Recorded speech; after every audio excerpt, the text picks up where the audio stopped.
और देखो जितने भी बच्चे क्लास 10th में हैं 2026 में अपना सामाजिक विज्ञान का पेपर देने वाले हैं, तो उन सभी के सभी बच्चों के लिए आज की इस क्लास में हम लेकर के आ गए हैं 2026 का एकदम रियल मॉडल पेपर, जिसको हम कहेंगे सामाजिक विज्ञान का मॉडल पेपर। जितने भी बच्चे 2026 में यानी कि फरवरी 2026 में अपना सामाजिक विज्ञान का पेपर देंगे, तो उन सभी के सभी बच्चों के लिए आज की जो क्लास है वेरी वेरी मोस्ट इंपॉर्टेंट होने वाली है। क्योंकि मेरे जो आज हम लेकर के आए हैं 2026 का सामाजिक विज्ञान का एकदम रियल मॉडल पेपर, मेरे पैर बच्चों पेपर देने जाओगे बिल्कुल सेम यही वाला मॉडल पेपर आप लोगों को दिया जाएगा, जिसका कोड है 801 DN। इस कोड को याद कर लेना, क्योंकि मेरे जो इतना ज़्यादा इंपॉर्टेंट मॉडल पेपर मैं आप लोगों को कुछ बता भी नहीं सकता। इस मॉडल पेपर को तैयार करके आप लोग बोर्ड एग्जाम में आराम से 70 में 70 नंबर लाओगे, एक भी नंबर आपका नहीं कटेगा। मेरे बच्चों देखो बिल्कुल पूरा का पूरा मॉडल पेपर को याद करके चले जाना। इस मॉडल पेपर में जितने भी प्रश्न है मैं आप लोगों से 100% गारंटी ले रहा हूँ कि इस मॉडल पेपर में जितने भी प्रश्न है आप लोग अगर सभी के सभी प्रश्नों को तैयार कर लोगे, तो मेरे बच्चों आप लोग इसी मॉडल पेपर से, जिस मॉडल पेपर को आप लोग देख रहे हैं, आप लोग मेरे बच्चों इसी मॉडल पेपर से बोर्ड एग्जाम में 70 में 70 नंबर लाओगे, एक भी नंबर नहीं कटेगा। 100% गारंटी के साथ पूरे के पूरे नंबर आएंगे। देखो मॉडल पेपर आप लोगों को यही वाला दिया जाएगा, जिसका कोड रहने वाला है 801 DN। आप देखो सबसे पहले हम बात करेंगे कि यहाँ पर आप लोगों का यहाँ पर अपना अनुक्रमांक लिखना है, जो यहाँ पर दिया है, यहाँ पर अपना अनुक्रमांक लिखना है, यहाँ पर अपना नाम लिखना है। तो ये आप लोगों को करना है, ये आप लोगों को सभी जगह करना है। यहाँ पर अपना अनुक्रमांक लिखना है, यहाँ पर अपना नाम लिख देना है। फिर इसके बाद जो मेरा पूर्णांक जो रहने का रहेगा वो हमारा 70 नंबर का पूर्णांक रहने वाला है। इस तरीके से देखो मिलाकर पूरा एकदम रियल मॉडल पेपर है, पूरा का पूरा तैयार करके चले जाओ, यहाँ से एक भी नंबर नहीं कटेगा आप लोगों का।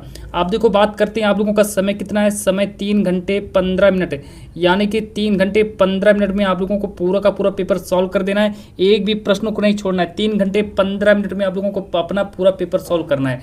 पूरा का पूरा पेपर मेरे बच्चों तैयार कर लो एकदम, सब पूरा का पूरा प्रश्न यहीं से आप लोगों को फंसेगा, एक भी नंबर नहीं कटेगा। आप लोगों का नोट देखो हमको दिया है कि नोट यानी कि प्रारंभ के 15 मिनट परीक्षार्थियों को प्रश्न पत्र पढ़ने के लिए निर्धारित है, यानी कि जो शुरुआती के जो 15 मिनट होंगे वो आप लोगों को प्रारंभ के 15 मिनट सबसे पहले आप लोगों को अपने पेपर को पढ़ लेना है कि पेपर में क्या क्या दिया है, क्या क्या नहीं दिया है। फिर इसके बाद हमारा निर्देश दिया है कि यह प्रश्न पत्र 2 खंडों में विभाजित होने वाला है, मतलब कि खंड आ और खंड बा में ये प्रश्न पत्र आप लोगों का विभाजित होने वाला है, तो इस बात का विशेष ध्यान रखना। अब देखो निर्देश नंबर 1 हो गया, निर्देश नंबर 2 को पढ़ेंगे कि प्रश्न पत्र के खंड आ में 20 नंबर का बहुविकल्पी प्रश्न भी पूछे गए हैं, यानी कि आप लोगों का जो प्रश्न जो खंड आ जो रहने वाला है मेरे पर जो खंड आ में आप लोगों से 20 नंबर का बहुविकल्पी प्रश्न भी पूछा जाएगा, तो इसको भी तैयार कर लेना।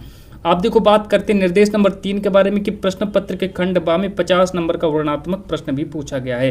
तो इस तरीके से मिलाकर जैसा आप लोग यहाँ पर मॉडल पेपर को देख रहे हैं बिल्कुल सेम रियल ऐसा ही मॉडल पेपर आप लोगों को बोर्ड एग्जाम में दिया जाएगा। यही वाला मॉडल पेपर आप लोगों को बोर्ड एग्जाम में दिया जाएगा और आप लोगों को मेरे जो सॉल्व करने के लिए कहा जाएगा। देखो फरवरी में जैसे आप लोग पेपर देने जाते हो इस मॉडल पेपर को जरूर, यानी कि पेपर होने से पहले आप लोग मेरे पर जो इस मॉडल पेपर को देख करके चले जाना, क्योंकि अभी आप लोगों के पास बहुत समय है। अक्टूबर है, आप लोगों का पूरा अक्टूबर, पूरा नवंबर, पूरा दिसंबर, तो आप लोग 4 से 5 महीने में इस पूरे के पूरे मॉडल पेपर को तैयार कर लेना, पूरा का पूरा मॉडल पेपर याद कर लेना। अब निर्देश नंबर 4 पढ़ेंगे कि प्रश्न पत्र में पास होने के लिए कम से कम 23 नंबर लाने आवश्यक हैं। और निर्देश नंबर 5 देखेंगे कि सभी प्रश्नों के अंक उसके सम्मुख अंकित हैं, सभी प्रश्नों के अंक उसके सम्मुख अंकित कर दिए गए हैं। तो अब हम स्टार्ट करते हैं आप लोगों का खंड आ बहुविकल्पी प्रश्न, वो प्रश्न जो सीधा आप लोगों के पेपर में आएगी, यहाँ से एक भी प्रश्न नहीं कटेगा, 100% गारंटी के साथ मेरे जो एक भी नंबर आपका नहीं कटने वाला है। आप देखो यहाँ से स्टार्ट होता है आप लोगों का खंड आ बहुविकल्पी प्रश्न। तो अब आप लोग क्या करिए, सभी के सभी प्रश्नों को नोट करना स्टार्ट कर लो, तो या फिर मेरे जो आप लोग सभी के सभी प्रश्नों को याद कर लो, आज ही याद करके चले जाना। अब देखो मेरे बच्चों यहाँ से स्टार्ट होता है आप लोगों का बहुविकल्पी प्रश्न, जो कि इस तरीके से पूछा गया। देखो बहुविकल्पी प्रश्न है जो आप लोगों के पेपर में एक एक नंबर के बहुविकल्पी प्रश्न भी पूछे जाएंगे, जो कि इस तरीके से पूछे जाएंगे। सभी के सभी बहुविकल्पी प्रश्नों को याद करके चले जाना, मेरे जो एक भी बहुविकल्पी प्रश्न नहीं छूटेगा। सभी के सभी 20 के 20 प्रश्न आप लोगों को इस वीडियो से मिल जाएंगे। और जो बचा 50 नंबर आप लोगों का जो वर्णनात्मक प्रश्न जो बचा है 50 नंबर, वो भी आप लोगों का पक्का हो जाएगा। तो इस वीडियो से पूरा का पूरा आप लोगों का 70 में 70 नंबर पक्का होने वाला है। देखो प्रश्न नंबर 1 के बारे में बात करते हैं कि फ्रांस की क्रांति कब हुई थी। तो फ्रांस की क्रांति कब हुई थी, तो मेरे जो इसका राइट जवाब हो जाएगा, यानी कि 1789 में हुई थी। तो फ्रांस की क्रांति कब हुई, तो मेरे जो याद कर लेना कि 1789 में हमारी फ्रांस की क्रांति हुई थी। और प्रश्न नंबर 2 के बारे में बात करते हैं। प्रश्न नंबर 2 कह रहा है यहाँ पर कि इटली का एकीकरण कब पूरा हुआ था। मेरे पर जो प्रश्न नंबर 2 को देखेंगे, प्रश्न नंबर 2 कह रहा है कि नोट कर लेना, प्रश्न नंबर 2 को बहुत इंपॉर्टेंट है कि प्रश्न नंबर 2 कह रहा है कि इटली का एकीकरण कब पूरा हुआ था। तो मेरे जो इटली का एकीकरण जो है हमारा 1871 में पूरा हुआ था। तो इटली का एकीकरण जो है 1871 में पूरा हुआ था। प्रश्न नंबर 3 को देखेंगे। प्रश्न नंबर 3 देखो हमसे क्या करें कि राष्ट्रवाद का प्रारंभ किस देश से हुआ। राष्ट्रवाद का प्रारंभ किस देश हुआ, सभी के सभी प्रश्नों के अंक उसके सम्मुख अंकित हैं। देखो यहाँ पर आप लोगों के सामने दिख रहा है। तो और 70 में 70 नंबर पूरा पक्का होने वाला है। रियल मॉडल पेपर है आप लोगों का कि राष्ट्रवाद का प्रारंभ किस देश में हुआ, तो आप लोग नोट कर लो। इसका सही जवाब हो जाएगा फ्रांस। तो इसका राइट आंसर हो जाएगा फ्रांस हो जाएगा। प्रश्न नंबर 4 को देखेंगे कि प्रश्न नंबर 4 देखो हमसे क्या कह रहा है। प्रश्न नंबर 4 कह रहा है कि भारत में राष्ट्रपिता कहकर किसको संबोधित किया जाता है। ये भी हमारा 1 नंबर का बनेगा। यानी कि सभी के सभी प्रश्न 1 नंबर वाले हैं कि भारत में राष्ट्रपिता कहकर किसको संबोधित किया जाता है। तो मेरे पर जो आप लोग यहाँ पर महात्मा गांधी को याद कर लेना। जैसे ही प्रश्न पेपर में ये वाला प्रश्न आए तो आप लोगों को महात्मा गांधी को ही सही करना है। आप देखो बात करते हैं प्रश्न नंबर 5 के बारे में। प्रश्न नंबर 5 को देखेंगे क्या करा है कि मानव अधिकार दिवस किस दिन मनाया जाता है। Very very most important question है। पूरा पेपर रियल है, बस पूरा का पूरा पेपर पढ़ करके चले जाओ। मेरे तो आप लोग 70 में 70 नंबर छाप दोगे। एक भी नंबर नहीं कटेगा आप लोगों का, पूरा नंबर आएगा यहाँ से कि मानव अधिकार दिवस कब मनाते हैं। तो इसका सही जवाब हो जाएगा आप लोगों का 10 दिसंबर। तो मानव अधिकार दिवस मेरे पर जो 10 दिसंबर को मनाया जाता है। आप देखो बात करते हैं प्रश्न नंबर 6 के बारे में। प्रश्न नंबर 6 हमसे कह रहा है कि इनमें से किस राज्य में काली मृदा मुख्य रूप से पाई जाती है। तो काली मृदा किस राज्य में मुख्य रूप से पाई जाती है, तो मेरे जो 1 नंबर का ये भी प्रश्न आएगा। ऑप्शन नंबर 1 दिया है जम्मू कश्मीर, ऑप्शन नंबर 2 दिया है राजस्थान, ऑप्शन नंबर 3 दिया महाराष्ट्र, ऑप्शन नंबर 4 दिया झारखंड। तो इसका सही जवाब हो जाएगा महाराष्ट्र को सही कर देना। अब आप लोगों के सामने आ रहा है स्क्रीन पर अगला प्रश्न नंबर 7। प्रश्न नंबर 7 को देखेंगे कि प्रश्न नंबर 7 देखो हमसे क्या कर रहा है। प्रश्न नंबर 7 हमसे करें कि पर्वतों पर मृदा प्रदन का साधन क्या होता है। ऑप्शन नंबर 1 दिया पवन, ऑप्शन नंबर 2 दिया जल। तो मेरे जो इसका सही जवाब जल ही हो जाएगा। ये भी हमारा 1 नंबर का आएगा। तो यहाँ से आप लोगों के 7 नंबर पूरे पक्के हो चुके हैं। देखो ऑप्शन नंबर 3 हिमनद, ऑप्शन नंबर 4 पशुचारण। तो इसमें से ये तो हमारा इसका हमने आंसर बता ही दिया है कि इसका आंसर क्या होता है। अब देखो बात करते हैं प्रश्न नंबर 8 के बारे में। प्रश्न नंबर 8 हमसे कह रहे हैं कि भारत को विश्व की कुल वर्षा का कितना प्रतिशत भाग प्राप्त होता है। तो यहाँ पर हमसे प्रश्न भी पूछा गया कि भारत को विश्व की कुल वर्षा का कितना प्रतिशत भाग प्राप्त हुआ है। तो इसका सही जवाब हो जाएगा 4%। तो पेपर में जब ये प्रश्न है तो आप लोगों को 4% को से करना है। फिर इसके बाद हम बात करते हैं प्रश्न नंबर 9 के बारे में। प्रश्न नंबर 9 को देखेंगे। प्रश्न नंबर 9 को देखेंगे। प्रश्न नंबर 9 क्या करें कि कौन सी फसल मुख्य रूप से जायद फसल का उदाहरण है। तो ऐसी कौन सी फसल है जो कि जायद फसल का उदाहरण है। तो मेरे पर जो ये भी प्रश्न हमारा 1 नंबर का आएगा। ऑप्शन नंबर 1 दिया है धान, ऑप्शन नंबर 2 दिया है चना, ऑप्शन नंबर 3 दिया है गेहूं, ऑप्शन नंबर 4 दिया है तरबूज। तो हमसे पूछा गया कि ऐसी कौन सी फसल है जो कि मुख्य रूप से जायद की फसल है। तो जायद की फसल कौन सी हो जाएगी। तो इसमें से हमारा ऑप्शन नंबर 4 हमारा पूरा सही हो जाएगा। आप देखो बात करते हैं प्रश्न नंबर 10 के बारे में। प्रश्न नंबर 10 देखो हमसे क्या कह रहा है। प्रश्न नंबर 10 हमसे देखो क्या कह रहा है कि रबी की फसलों को बोने का सही समय क्या होता है। ये भी हमारा 1 नंबर का आएगा कि एक ऑप्शन दिया अक्टूबर से दिसंबर, ऑप्शन नंबर 2 दिया है मार्च से अप्रैल, ऑप्शन नंबर 3 दिया है कि यहाँ पर जून से जुलाई, ऑप्शन नंबर 4 दिया अगस्त से सितंबर। देखो ये प्रश्न नंबर हमारा 10 हुआ। तो इसका सही जवाब हो जाएगा अक्टूबर से दिसंबर। तो ऑप्शन नंबर 1 हमारा पूरा सही हो जाएगा। मेरे पर जो अक्टूबर से दिसंबर को सही करके चले जाना। आगे तो बात करते हैं प्रश्न नंबर 11 के बारे में। प्रश्न नंबर 11 तो हम देखो हमसे कह रहा है कि बेल्जियम कहाँ स्थित है। जो कि बेल्जियम कहाँ स्थित है। ऑप्शन नंबर 1 दिया अफ्रीका में स्थित है, ऑप्शन नंबर 2 दिया है एशिया में स्थित है, ऑप्शन नंबर 3 दिया ऑस्ट्रेलिया में है, ऑप्शन नंबर 4 दिया यूरोप में है। तो ये भी प्रश्न हमारा एक नंबर का पूछा जाएगा। तो इसका सही जवाब हो जाएगा मेरे पर जो इसका राइट आंसर हो जाएगा यूरोप सही हो जाएगा। आप देखो बात करते हैं प्रश्न नंबर 12 के बारे में। प्रश्न नंबर 12 को देखेंगे कि प्रश्न नंबर 12 देखो हमसे क्या कह रहा है। प्रश्न नंबर 12 हमसे कह रहे हैं कि निम्नलिखित देशों में कहाँ संघात्मक शासन नहीं है। तो उस देश का नाम बताना है जिस देश में संघात्मक शासन नहीं है। तो ये आप लोगों का 12 प्रश्न है ना। तो संयुक्त राज्य अमेरिका दिया है, श्रीलंका दिया है, बेल्जियम दिया है, भारत दिया है। तो हमसे पूछा गया है कि कहाँ पर संघात्मक शासन नहीं है। तो याद रखना बेल्जियम में संघात्मक शासन नहीं, ये भी हमारा 1 नंबर का आएगा। आप देखो बात करते हैं प्रश्न नंबर 13 के बारे में। प्रश्न नंबर 13 को देखेंगे कि निम्नलिखित में से कौन सा राज्य सूची का विषय, राज्य सूची का कौन सा विषय। तो ये भी हमारा 1 नंबर का आएगा। मुद्रा दिया है और विदेशी कार्य दिया है, बैंकिंग दिया है और व्यापार दिया है। तो प्रश्न नंबर 13 का हमारा सही जवाब हो जाएगा व्यापार। तो व्यापार हमारा सही हो जाएगा। प्रश्न में हमसे पूछा गया है कि निम्नलिखित में से कौन सा राज्य सूची का विषय है। तो व्यापार जो है राज्य सूची का विषय। तो आप लोग यहाँ पर व्यापार को सही करके चले जाना। आप देखो प्रश्न नंबर 14। प्रश्न नंबर 14 के बारे में बात करते हैं कि भारत में पंचायती राज की स्थापना कब हुई थी, तो ये भी हमारा 1 नंबर का आएगा। तो चलो इसके 4 ऑप्शन देख लो कौन कौन से इसके 4 ऑप्शन हैं। ऑप्शन नंबर 1 दिया 1980, ऑप्शन नंबर 2 दिया 1990, ऑप्शन नंबर 3 दिया 1992, ऑप्शन नंबर 4 दिया 2004। तो हमसे पूछा गया कि पंचायती राज की स्थापना कब हुई थी, तो मेरे पर जो पंचायती राज की स्थापना 1990 में हुई थी। इस तरीके से याद कर लो। अब देखो बात करते हैं प्रश्न नंबर 15 के बारे में कि लोकतांत्रिक देश में कौन से समान व्यवस्थाएं होती हैं। तो लोकतांत्रिक देश में कौन से समान व्यवस्थाएं होती हैं, तो ये हमारा प्रश्न नंबर 15 है। ऑप्शन नंबर 1 देखेंगे औपचारिक संविधान, ऑप्शन नंबर 2 देखेंगे कि चुनाव और राजनीतिक दल, ये भी हमारा 1 नंबर का आएगा। ऑप्शन नंबर 3 देखेंगे नागरिकों के अधिकार, ऑप्शन नंबर 4 देखेंगे उपयुक्त सभी। तो इसका देखो प्रश्न नंबर 15 का हमारा जो सही जवाब हो जाएगा, प्रश्न नंबर 15 का सही आंसर हो जाएगा उपयुक्त सभी। तो आप लोगों को यहाँ पर उपयुक्त सभी पर टिक करना है। पूरा का पूरा 70 में 70 नंबर आज ही पक्का कर लो।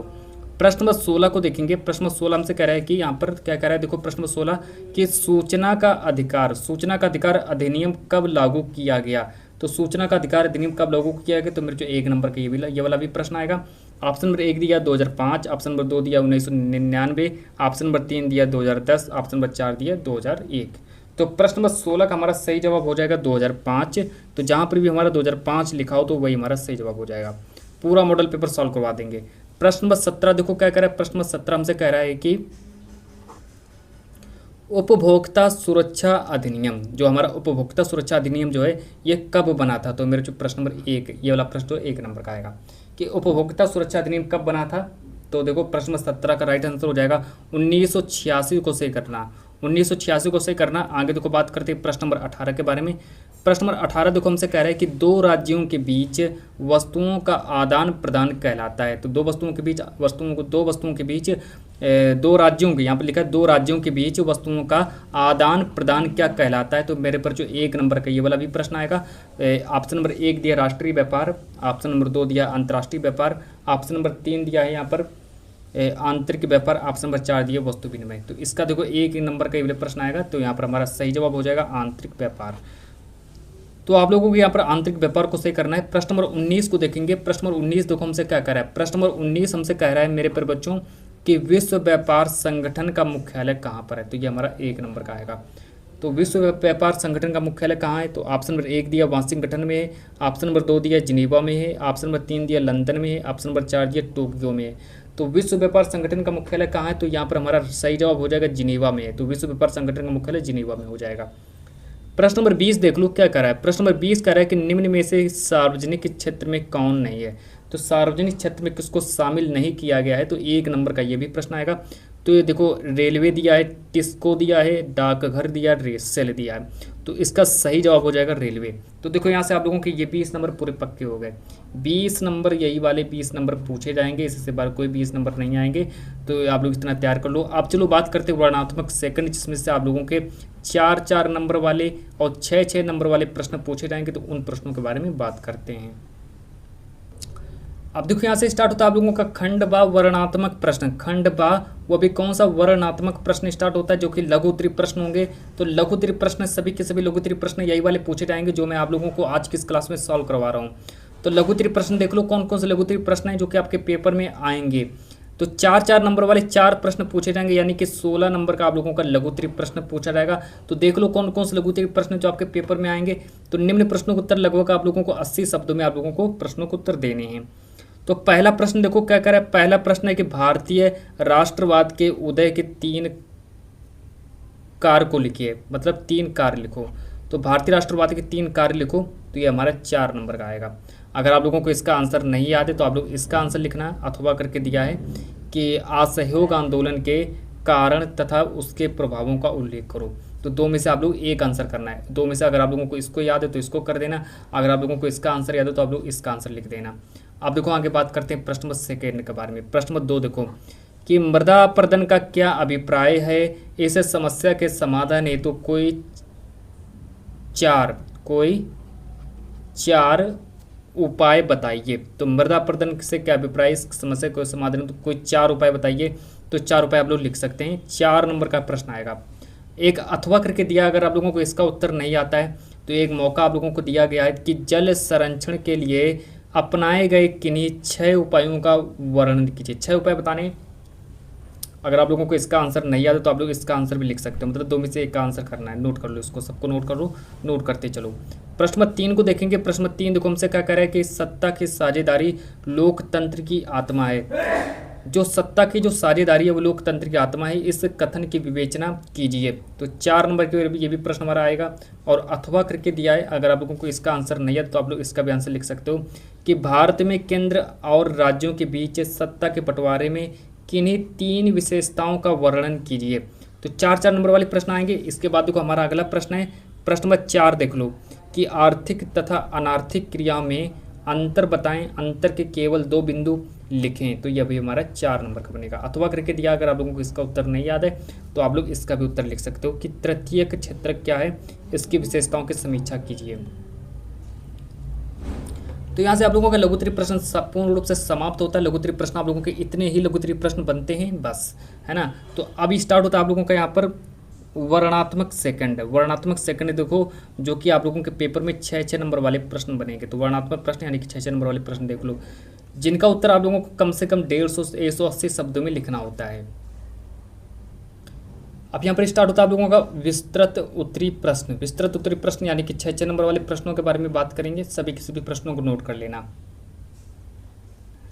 देखो सभी प्रश्नों को उत्तर आप लोगों को 150 यानी कि 150 से आप लोगों को 180 शब्दों में लिखना होता है। तो इतने आप लोगों को लिखना होता है। पहला प्रश्न है कि यहाँ पर कि भारत में तृतीयक क्षेत्र का क्या महत्व है। भारत में तृतीयक क्षेत्र का महत्व बढ़ने के कोई 3 कारण लिखिए। Very very most important question है। और अथवा करके दिया है, 6 नंबर का आएगा। अथवा करके दिया है यहाँ पर मेरे प्यारे बच्चों की संगठित तथा असंगठित कार्य क्षेत्र, यहाँ पर लिखा असंगठित, संगठित तथा असंगठित कार्य क्षेत्र में अंतर को स्पष्ट कीजिए। भी हमारा 6 नंबर का बनेगा। 2 में से आप लोग इसका करो या फिर इसका आंसर लिखो। 2 में से एक का आंसर लिखना है। अब देखो बात करते हैं प्रश्न 2 के बारे में। प्रश्न 2 हमसे करें कि लोकतंत्र किस तरह उत्तरदायी जिम्मेवार और वैध सरकार का गठन करता है। तो लोकतंत्र जो है किस तरह उत्तरदायी जिम्मेवार और वैध सरकार का गठन करता है। तो मेरे जो 6 नंबर का ये प्रश्न आएगा। और यहाँ पर अथवा करके दिया है, अगर आप लोगों को इसका उत्तर नहीं याद है तो आप लोग इसका भी उत्तर लिख सकते हो कि भारत में राष्ट्रवाद के उदय के प्रमुख कारण क्या थे। तो आप लोग इसका जवाब भी लिख सकते हो। 2 में से आप लोगों को एक करना होगा। अब देखो बात करते हैं प्रश्न नंबर 3 के बारे में। प्रश्न नंबर 3 जो है 6 नंबर का प्रश्न नंबर 3 पूछा जाएगा। तो 6 नंबर प्रश्नों के अंक उसके सम्मुख अंकित किए गए हैं कि पर्यावरण प्रदूषण से आप क्या समझते हैं। उद्योगों से भारत के पर्यावरण पर होने वाले प्रभाव पर प्रकाश डालिए। तो पर्यावरण प्रदूषण की सबसे पहले परिभाषा लिखनी है और परिभाषा के 2 नंबर मिलेंगे। और फिर उद्योगों से भारत के पर्यावरण होने वाले प्रभाव लिखिए। तो जब आप उसके प्रभाव लिखेंगे तो आप लोगों को 4 नंबर मिलेंगे। इस तरीके से मिलाकर आप लोगों को पूरा 6 नंबर मिलेगा। अथवा करके दिया, अगर आप लोगों को इसका उत्तर नहीं याद है तो आप लोग इसका भी उत्तर लिख सकते हो कि मृदा अपरदन के रोकने के उपायों का वर्णन कीजिए। इसका उत्तर आप लोग लिख सकते हो। तो ये भी हमारा 6 ही नंबर का पूछा जाएगा। अब देखो आगे बात करते हैं प्रश्न नंबर 4 के बारे में। प्रश्न नंबर 4 कह रहे हैं मेरे प्यारे बच्चों की ब्रेटन वुड्स समझौते के कार्य तथा उद्देश्यों का उल्लेख करें। फिर कह रहे हैं कि ब्रेटन वुड्स ट्विन किसे कहा जाता है, उत्तर लिखिए। ये भी हमारा 6 नंबर का बनेगा। अथवा करके दिया है कि भारतीय अर्थव्यवस्था पर महामंदी के किन्हीं 3 प्रभावों का उल्लेख करो। तो 2 में से आप लोगों को एक का उत्तर लिखना पड़ेगा। तो आप लोग एक का उत्तर लिख सकते हो। तो यहाँ से आप लोगों का वर्णात्मक सेकंड आप लोगों का समाप्त होता है। वर्णात्मक सेकंड आप लोगों का समाप्त होता है। अब स्टार्ट होता है आप लोगों का मानचित्रकार। देखो आप लोगों का मानचित्रकार स्टार्ट होगा और आपके पेपर में मेरे पर जो मानचित्रकार जो है 10 नंबर का मानचित्रकार भी पूछा जाएगा। तो चलो बताते हैं कि आप लोगों को मानचित्र में कौन कौन से प्रश्न भी पूछे जाएंगे। तो वो मानचित्र के सभी प्रश्न देख लो और याद करके चले जाओ। यहाँ से देखो आप लोगों का स्टार्ट होता है मानचित्र संबंधी प्रश्न। तो मानचित्र संबंधी प्रश्न आप लोगों के यहाँ से स्टार्ट होते हैं। निर्देश, सबसे पहले निर्देश को पढ़ेंगे कि प्रश्न संख्या 9A, प्रश्न संख्या जो 9A जो है तथा 9B मानचित्र से संबंधित है। अब देखो 9A जो रहने वाला है, 9A में हमारे हिस्ट्री के प्रश्न दिए गए हैं। मतलब कि हिस्ट्री का मतलब होता है मेरे पर बच्चों इतिहास। तो इतिहास के 5 प्रश्न होंगे प्रश्न 9A में। और 9B की अगर हम बात करें तो 9B में हमारा यहाँ पर जियोग्राफी की, जिसको हम भूगोल कहते हैं, भूगोल में हमारे 5 प्रश्न दिए गए हैं। तो 9B में हमारे 5 प्रश्न दिए गए हैं, हिस्ट्री में 5 प्रश्न और भूगोल के 5 प्रश्न। इस तरीके से मिलाकर आप लोग का 10 नंबर बनेगा। तो चलो किस बात की देरी, अब सभी के सभी प्रश्नों को नोट कर लीजिए। सबसे पहले 9A को देखेंगे। 9A मतलब हिस्ट्री के बारे में बात करेंगे। तो 9A को देखेंगे, हिस्ट्री के बारे में बात करेंगे कि निम्नलिखित स्थानों को भारत के दिए गए रेखा मानचित्र में चिन्ह द्वारा नाम सहित दर्शाइए। सही नाम तथा सही अंकन के लिए 1/2 + 1/2 अंक निर्धारित है। मतलब कि आप लोगों को बोर्ड एग्जाम में ही मानचित्र दिया जाएगा, है ना। तो बोर्ड एग्जाम में आप लोगों को मानचित्र दिया जाएगा, फिर आप लोगों से 5 प्रश्न पूछे जाएंगे, फिर आप लोगों को क्या करना है कि मानचित्र में दर्शाना है, मानचित्र को भरना है और मानचित्र में दर्शाना है कि कहाँ पर क्या हुआ था। पहला प्रश्न है कि वह स्थान जहाँ चौरी चौरा कांड हुआ, तो इसको आप लोगों को मानचित्र में दर्शाना है। प्रश्न नंबर 2 हमसे कह रहा है कि वह स्थान जहाँ प्रसिद्ध स्वर्ण मंदिर स्थित है, तो स्वर्ण मंदिर कहाँ स्थित है, तो इसको हमें मानचित्र में दर्शाना है ना। तो इन सबको याद करके चले जाओ। प्रश्न नंबर 3 हमसे कह रहे हैं कि उत्तर प्रदेश का वह स्थान जहाँ से असहयोग आंदोलन की शुरुआत हुई, तो हमें उत्तर प्रदेश का वह स्थान बताना है जहाँ से असहयोग आंदोलन की शुरुआत हुई थी, है ना। तो इस तरह आप लोग कर सकते हैं। प्रश्न नंबर 4 को देखेंगे कि वह स्थान जहाँ से 1920 में असहयोग आंदोलन का उद्घोष हुआ, तो ये हमारा प्रश्न नंबर 4 हुआ। तो ये सभी के सभी प्रश्न आप लोगों को मानचित्र में भरने होंगे। प्रश्न नंबर 5 देखो कि गुजरात का वह स्थान जहाँ किसानों ने सत्याग्रह आंदोलन किया था, तो गुजरात का वह स्थान बताना जहाँ पर किसानों ने मतलब सत्याग्रह आंदोलन किया था। तो ये आप लोगों के 5 प्रश्न जो थे मानचित्र के समाप्त होते हैं। अब स्टार्ट होता है आप लोगों का 9B। 9B जो है, 9B में हमारे भूगोल के प्रश्न होंगे। 9B में हमारे भूगोल के प्रश्न होंगे, जो कि 5 नंबर का भूगोल भी पूछा जाएगा।